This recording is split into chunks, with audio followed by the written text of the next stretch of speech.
오늘은 우리 재호 형제도 오고 한별이도 오고 아주 청년들이 와서 좋습니다. 네. 하나님께서 여러분의 영혼과 가정에 평안으로 은혜로 가득 채워주시기를 주의 이름으로 축복합니다.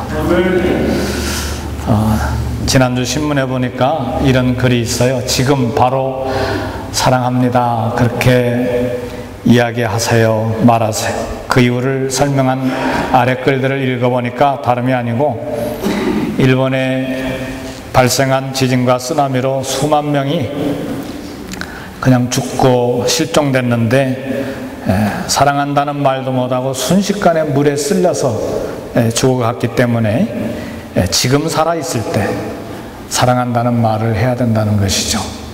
그렇습니다.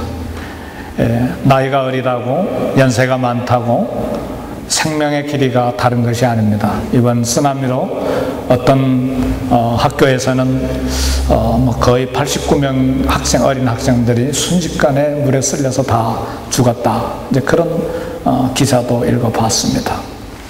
하나님께서 우리에게 생명을 연장시켜 주신 지금 호흡하고 있는 생명이 있는 이렇게 살아있을 때 우리는 사랑하고 위로하고 돕고 세워주는 말을 해야 합니다. 그 말을 영원히 하지 못하고 순식간에 우리 목숨이 끝나는 수가 있기 때문에 신문에 그런 이야기를 썼다 그렇게 생각합니다. 할 수 있는 대로 우리는 축복하고 사랑한다는 말을 건네는 성도들이 되시기를 주의 이름으로 축복합니다. 어떤 교회가 좋은 교회인가? 성도와 성도 사이에 열린 마음이 있는 교회가 좋은 교회입니다. 성도와 성도 사이에 마음이 닫혀 있으면 그저 개인적으로 예배 드릴 뿐 연합해서 예배를 드리지 못하기 때문에 그 예배가 하나님 앞에 드려지기가 어렵고 기쁘고 즐겁고 신령한 성령에 충만한 예배를 드리기가 어렵습니다. 어떤 교회가 좋은 교회인가? 믿음이 약한 사람, 믿음이 강한 사람 함께 어울릴 수 있는 교회가 좋은 교회입니다. 내 의견만 옳다고 주장하고 다른 사람의 생각은 잘못되었다고 비판하면 관계가 불편해집니다. 내 생각과 달라도 상대방을 포용할 때 교회는 따뜻해지는 것입니다. 그렇지 않고 내 생각과 다른 생각을 가졌다고 각을 세우면 거기에서 긴장이 생기는 것입니다. 그래서 얼마 전에 우리 교회에 초청했던 강사 교수님 한 분이 교회는 웃기만 해도 부흥된다. 굉장히 진리가 들어있다 생각이 듭니다. 우리 서로 한번 웃어볼까요? 네. 웃으면 이 횡격막이 위로 올라간답니다. 그래가지고 엔돌핀하고 좋은 호르몬이 많이 생긴대요. 그래서 더 젊어진다 그렇게 이야기하는데 주 안에서 웃고 주 안에서 기뻐하고 즐거워하는 것은 우리 성도들이 마땅히 해야 될 일이요 또 영적인 거룩한 예배를 드릴 수 있는 방법입니다. 오늘 본문에 보면 로마 교회는 교회를 긴장시키는 문제가 하나 있어요. 고린도 교회도 문제가 있었고 그리고 갈라디아 교회도 문제가 있었고 빌립보 교회도 문제가 있어서 교회가 심각하게 고소하는 일이 생겼고 또 교리 문제 때문에 바울파, 아볼로파, 게바파 이렇게도 하기도 하고 빌립보 교회는 또 두 여자 리더들이 심각하게 대립함으로써 교회가 바울이 편지를 쓰지 않으면 안 될 정도로 심각한 문제를 빌립보 교회가 안고 있었습니다. 마찬가지로 로마 교회를 긴장시키는 문제가 하나 있었는데 그건 뭐냐면 로마 교회 안에 유대인 신자 그리고 이방인 신자로 이렇게 함께 교회가 형성이 되어 있었는데 이 유대인 신자들의 신앙의 형태하고 이방인 신자들의 신앙의 모습이 서로 달랐습니다. 유대인들은 어릴 때부터 율법을 강하게 지키면서 성장했고 그렇게 또 훈련을 받아왔습니다. 예수님을 믿은 다음에도 이 율법에서 벗어나기가 대단히 어려웠습니다. 그래서 엄한 율법주의를 고수하면서 옛날 습관을 버리지 못하고 있었습니다. 오늘 본문에서 이야기하는 그리고 긴장 가운데 있는 중요한 내용이 뭐냐면 유대인 신자들은 고기를 먹는 것을 이제 이렇게 거부하고 채소만 먹기를 주장했어요. 그 이유가 있었어요. 왜냐하면 당시에 시장에서 파는 대부분의 고기가 먼저 우상에게 제물로 이렇게 드렸다가 물려내온 것을 시장에서 다 팔았기 때문에 이 우상제물 먹지 말라는 훈련을 받은 유대인들, 교인들은 도무지 먹을 수가 없었어요. 그리고 구약 성경에 나타난 먹을 것과 먹지 못할 것, 부정한 음식과 그리고 정한 음식이 구별이 되어 있었기 때문에, 그리고 피치에 먹지 않아야 되기 때문에 어떤 것을 먹어야 될지 대단히 어려웠기 때문에 아예 고기를 먹지 아니하는 그런 부분이 있었습니다. 오늘날에도 유대인들은 자기들이 먹는 고기가 따로 있습니다. 아무 정육점에 나가서 고기 사는 것이 아닙니다. 완전히 피를 뽑아낸 고기만을 사다 먹고 자기들이 자주 가는 유대인들을 위한 마켓이 따로 있습니다.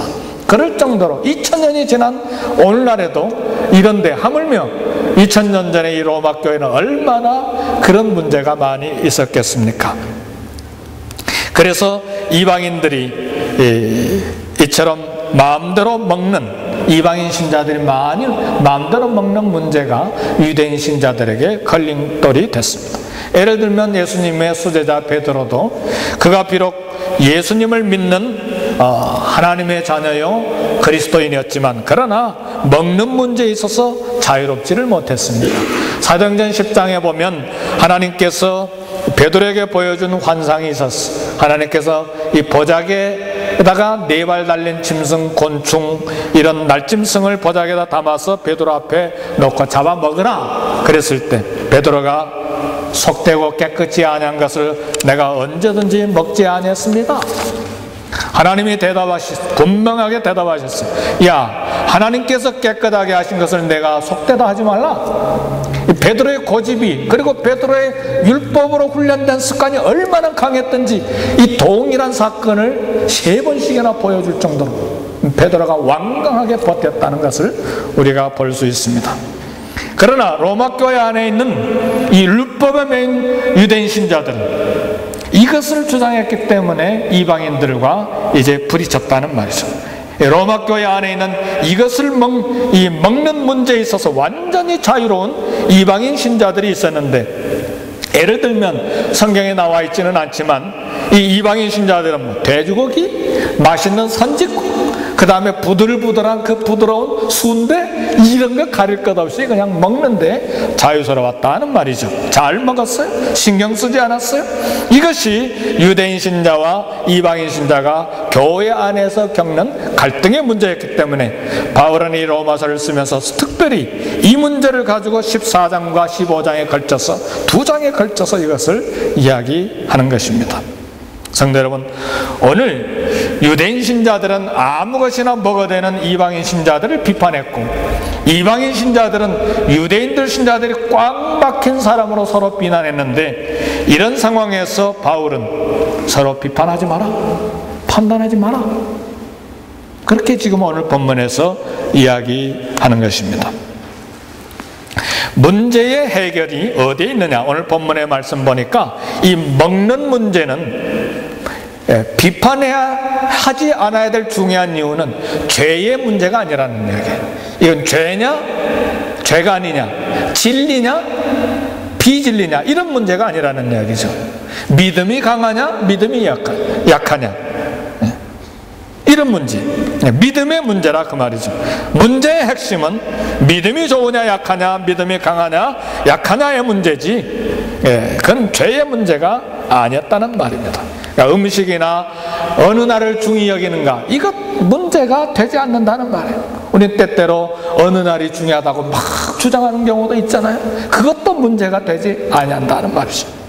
이거 다 털어내야 될 잠시 동안 그림자로 주신 것입니다. 그래서 예수 그리스도를 믿은 다음에 예수님께서 잠깐 그림자로 허락하셨던 것은 예수님의 믿음으로 구원을 얻는 새로운 길을 열어준 지금 이런 법을 붙들고 다투거나 논쟁하는 것은 옳지 않다 하는 것이 오늘 로마서 14장의 말씀입니다. 그런 문제로 형제를 비판하고 상하게 하고 아프게 해서는 안 된다는 말입니다. 아멘? 아멘. 근데 이런 문제만 있는 게 아니잖아요. 우리 교회 안에 뭐 회색지대가 많아요. 검은 것도 아니고 흰 것도 아닌 중간지대에 이 다뤄야 될 내용들이 굉장히 많습니다. 예를 들면 통성기도 하는 것이 옳습니까? 묵상기도 하는 것이 옳습니까? 뭐 이거 가지고 왜 이 교회는 통성기도 안 하냐?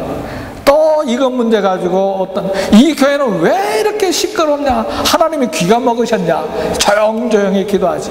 이거 가지고 진리의 문제냐 비진리냐, 아니면 이것이 죄냐 아니냐, 그거 따질 필요가 없다는 말이에요. 그것만 있습니까? 찬송가를 부르는 게 옳으냐 복음송을 부르는 게 옳으냐, 이거 가지고 또 신경전을 부르는 교회가 또 있잖아요. 찬송가는 뭐고 복음송은 뭡니까? 우리 찬송가에는 이 대부분의 600곡이 넘는 곡은 당시에 찰스 웨슬레, 요한 웨슬레 때는 다 복음송이었어요. 근데 우리가 부르다 보니까 찬송가로 부르는 거예요. 그래서 우리는 이게 만족하지 못해서 이 새 찬송가를 만들면서 한국 사람이 작곡 작사한 것이 160곡 이상이 이 찬송가에 들어왔어요. 복음송이 들어온 거예요 다시. 그거 가지고 진리냐 비진리냐, 이 본질적인 문제가 아니라는 말이에요. 주일에 음식점에 가는 게 옳으냐 아니냐, 그것도 본질적인 문제가 아닙니다. 주일에 텔레비전 보세요? 그거 죄냐 아니냐, 그거 가지고 따질 필요가 없다 말이죠. 죄 문제가 아니고 각자의 믿음대로 하는 것입니다. 그 문제로 고민하거나 다툴 필요가 없다 말입니다. 먹는 문제로 비판하지 말아야 될 두 번째 이유는 하나님이 다 받으셨다는 말이에요. 유대인 신자도 받으시고 먹지 않냐는 유대인 신자도 받으시고, 믿음이 약한 사람들입니까? 믿음이 강해서 다 무엇이나 가르지 않냐고 먹는 이방인 신자도 하나님이 다 받으셨기 때문에 서로 비판하지 말라, 이게 오늘 본문의 말씀입니다.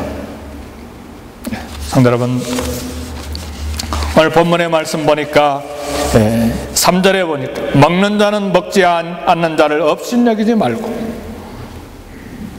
먹지 않는 자는 먹는 자를 비판하지 말라. 이는 하나님이 그를 받으셨습니다. 우리가 거부하고 아니면 받아들이고 결정의 기준이 무엇인가? 나의 습관, 나의 신앙적인 태도가 아니고 하나님이 받으셨느냐 하나님이 거부하셨느냐의 기준이 되는 것입니다. 거기에 있어요. 하나님이 받으셨다면 우리는 서로 당연히 받아야 돼요. 하나님께서 받은 사람을 교회가 거부하면 그 교회는 예수님도 들어가시기가 어려워요. 본문을 따라 강해 설교를 하다 보니까 우리가 다루는 담배 문제, 술 문제가 다시 나오는데 부담 갖지 마시고 들으시기를 바랍니다. 우리 교회는 아니지만 가끔 주일에 담배를 호주머니에다 넣고 예배당에 오시는 분들도 있어요. 저를 파송했던 교회 김집사입니다. 권사님 아들. 지금도 교회 잘 다니시지는 못하고 계시는데 봉사는 많이 하세요. 어느 날 보니까 여기 특히 여름에는 와이셔츠만 입고 오시는 경우가 있잖아요. 담배가게 딱 이렇게 있어요. 그런 성도들 비판의 눈으로 보면 안 됩니다. 담배를 가지고 교회에 오는 건 죄와는 전혀 관계가 없습니다.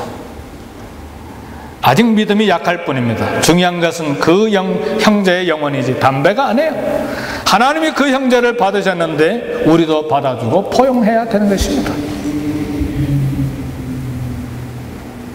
어느 부부가 있었는데 아내가 교회 가자고 조르니까 남편이 나가지 못해서 따라 나서기로 했어요.